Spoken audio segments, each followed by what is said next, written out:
Randy, Eddie. I know what's going on, man. I want to know why you're here with me and why you're not having a party. Happy birthday to me. Happy birthday to me. What do you say here? This is your 21st birthday? How many times over? Let's round it off at 40. 40 times 21. Yeah. Or whatever.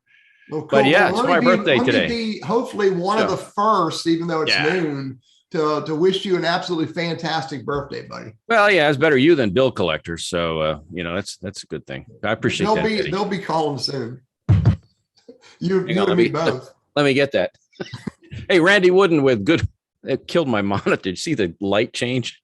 I knocked my monitor out, Teddy. Oh, no. The budget. Randy Wooden with Goodwill Industries of Northwest North Carolina. Yeah, it is my birthday today. I run our professional center. And so I'm kind of taking the day off of work to hang out with you. Does that tell you how much I value our time together, Teddy? But yeah, the day off today, taking some PTO today and tomorrow. But there again, we help job hunters, professionals who are in the search or thinking about a search. So reach out to me. Our services are free. And as always, we're happy to help. But part of what I really enjoy doing in the helping of job hunter folks is to hang out with you a couple times a week and talk about job hunt tips and interview some pretty cool folks. And we've got that coming up this Wednesday. So, yeah. It'll be a fun conversation this Wednesday. So, Hey, for those who've never met me, I'm Teddy Burriss. I own a company called Burriss Consulting. We're LinkedIn strategists, trainers, and coaches. Do corporate training programs for organizations with multiple salespeople. We do one-on-one coaching. We have mastermind groups. We got public webinars that we do. Absolutely love helping people in business and in career transition who want to use LinkedIn as a business tool. So it's a whole lot of fun. Yeah. So Randy and I have been doing this for 76 weeks now. Do you know that, man? Wow. Did you commit to that? Time flies when you get older, Teddy. That's what you keep telling me. Yeah. It's crazy. Hey, I got a story for you. You tell me your story. I think everybody can relate to this. I don't care how old you are. But at some point when we were younger, we probably had a conversation, maybe with a friend, a relative, a parent, grandparent, whatever, who is older than we were. And it was sort of like, so what was it like when you were a kid? What are things you've seen and how things have changed over the years? I remember when I was a kid, I had a conversation with my mom's father, my grandfather, and how things had changed. He grew up, I think he was born in 1911, 1919, somewhere back in the teens, 19. So, and, he talked about how automobiles, radio, TV, the roads, healthcare, how business is done, and the advent of electronics, and calculators and color TV, and even microwave ovens. So think back to the old Merle Haggard song. I won't go there, but anyway, microwave ovens. Yeah, it's in the song. You can look it up. But I don't want to get in trouble here. We don't have a budget for her soundtracks. We don't. But thinking back, I can think back now as the grandfather age, okay, and think back to things. And Teddy, I just wanted to get your input too about how things have changed since we were coming out of high school. Everything I saw on Facebook, as a matter of fact, just the other day. Which did you start with? And it showed a vinyl record. It showed an 8-track, a cassette, a CD. And, that kind of dates you. And I think back to even when I worked in radio, how technology has changed that industry. And I started with albums, playing 45s and playing 33 and a third. And over time, that technology now has taken over, much like it has in business, where so much is data driven. It's digital and not not the analog like we had back in the day. And the same thing with our job search. Social media, you've got all kinds of online portals to apply for work. But I'll tell you, the common denominator through all this is relationships. And you can sit here all day long and playing your keyboard and apply for work all day long and you think you're being productive, you're being active. It's activity. Is it productive? And so I think we hire people and we do business with people that we know, like, and trust. And so, yeah, you can leverage the tools that are out there, social media and all the online gadgets and all the technology you've got here and everywhere else. And here it is. But at the end of it all, it's people. And people do business and hire people. So don't lose sight of that and get mired up in the muck of the latest shiny object that's in front of you. Revert back to the tried and true, because ultimately that's the bottom line. At least coming from an elder statesman like me. Elder statesman, the wise old sage. You know, I always wanted to be a wise old. I'm old. I don't know about the wise part, but I've at least graduated to the. You can spin it though, buddy. I can get my senior citizen discount if I go to Denny's or wherever. So I think I've reached the threshold of wearing black socks and sandals. We talked about that. We don't do that. Yeah.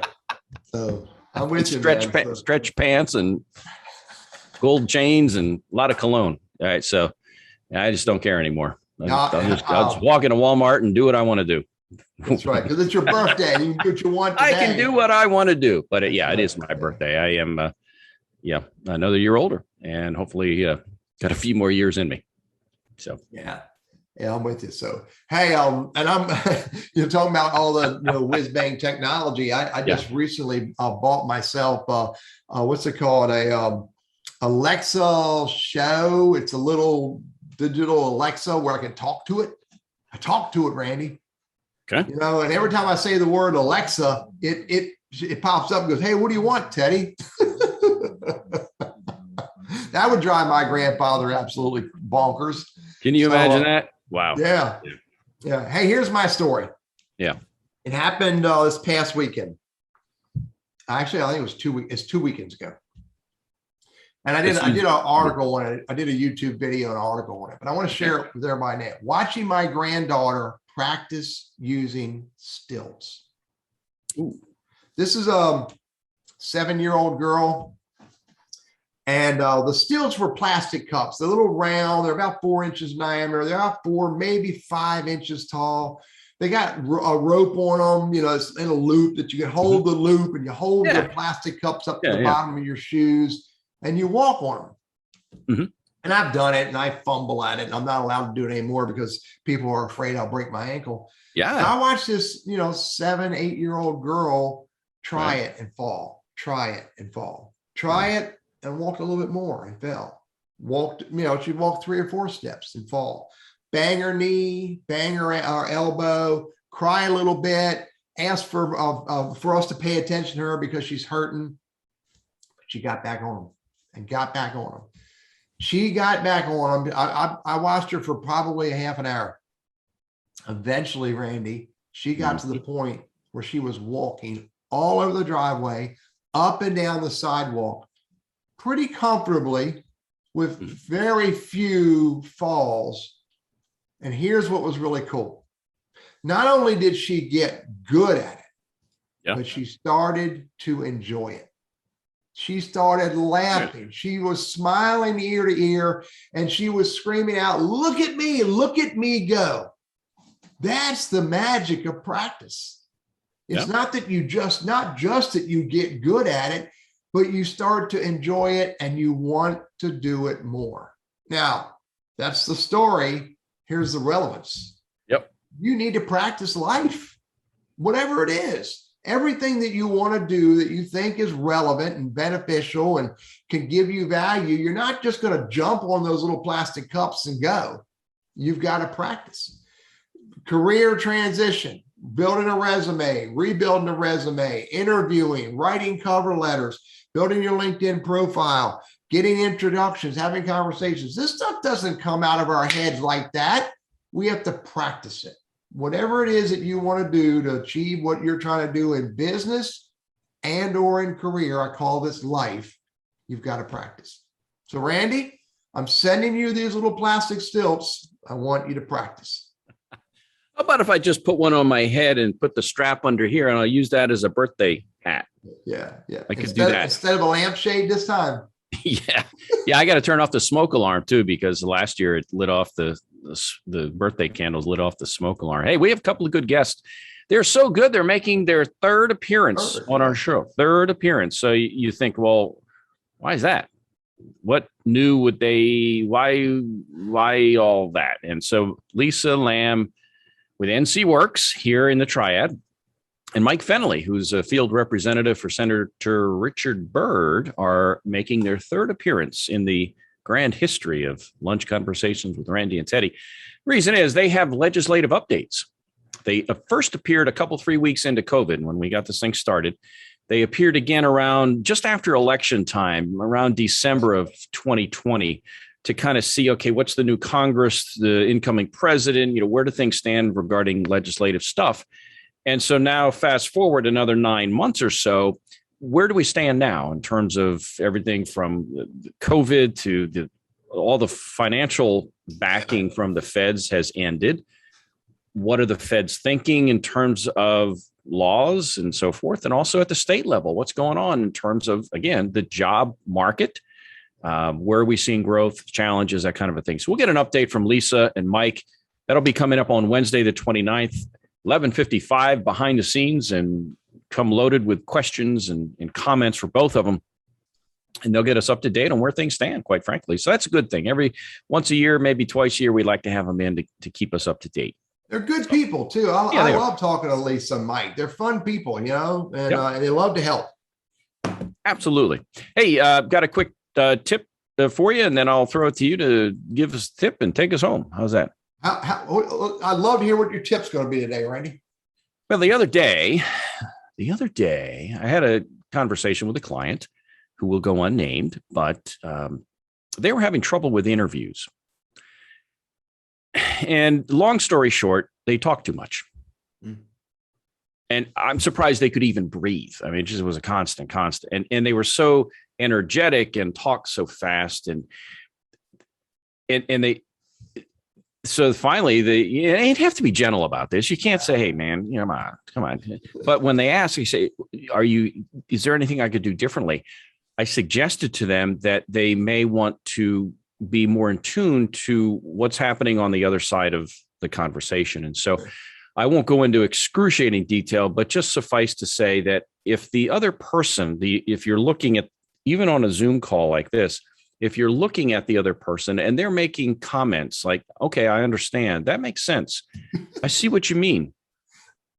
Typically that would tell me that you get it, you understand, and you don't need me continuing down that same path. And so I need to wrap up in a sentence or two, and then maybe end with a question. And a question is the easiest way to force yourself to stop talking and to prompt the other person to dive in. So that's my tip for today. Don't be afraid to ask questions. And the question could be as simple as saying, I could give you more detail, but did that address your question? Or you could say, and something you mentioned a while ago reminded me of, let me ask you about your training or your onboarding, or what's that silly phone doing behind you back there, Teddy? He ain't been up to date with technology, is you? But all of those things, anything you can think of to ask the question, force you to be quiet. Yeah, I get it. Yeah, I'm the Yankee that came down from Maryland to North Carolina. And I had lots of people remind me that I need to slow down.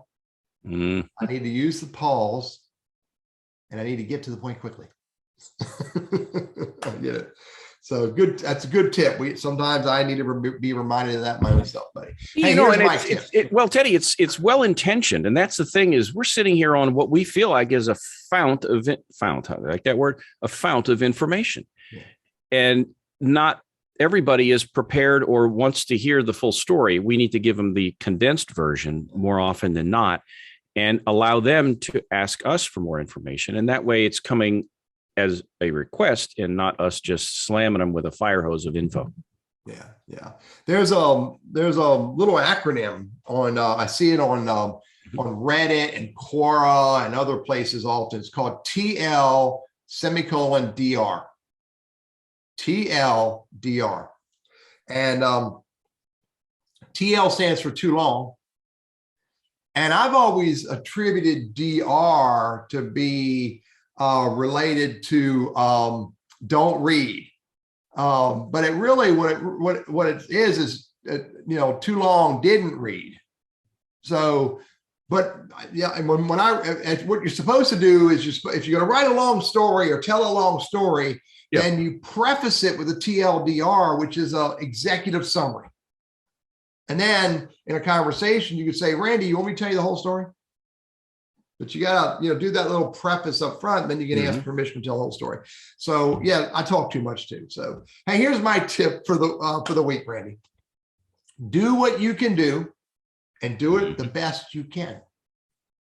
Yeah, makes sense. Get better at it, as well as be willing to ask for help for the things that you can't do well. There is nothing wrong with asking for help. This is a life skill. Asking for help is a really important life skill that we need to be willing to do. And by the way, you can't really ask for help unless you're also willing to give help. So be willing to give help, and you can have permission to ask for help. But do what you can do and do it the best you can. And be willing to ask for help when you need that help. Otherwise, you're going to be stuck in the same space because you're only able to do so much. You can't achieve these other things. You can't interview better, ask for help. You can't have a better resume, ask for help. You don't know how to get the right introductions for conversations, ask for help. So all the things that you should be doing or you believe could create value, but you can't do, ask for help. That's and take the advice too. There's that too, many times people ask for help and all they want to really do is just vent on all the stuff they're doing wrong, and they're not ready to listen to the sage master over here, Teddy Burriss. So.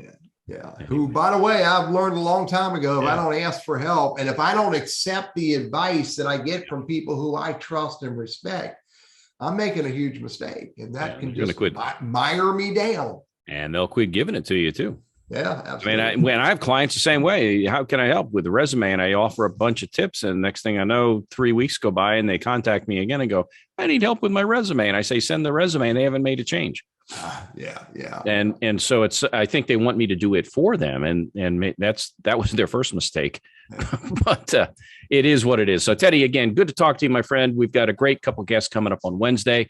And for the good of the order, if anybody has ideas for topics or our guests, let us know. We're happy to get them in and get them on air for you. All right, buddy. Look, you have a fantastic day. I will see you on Wednesday, and happy birthday again, my friend. Thank you. All right. See you. Bye.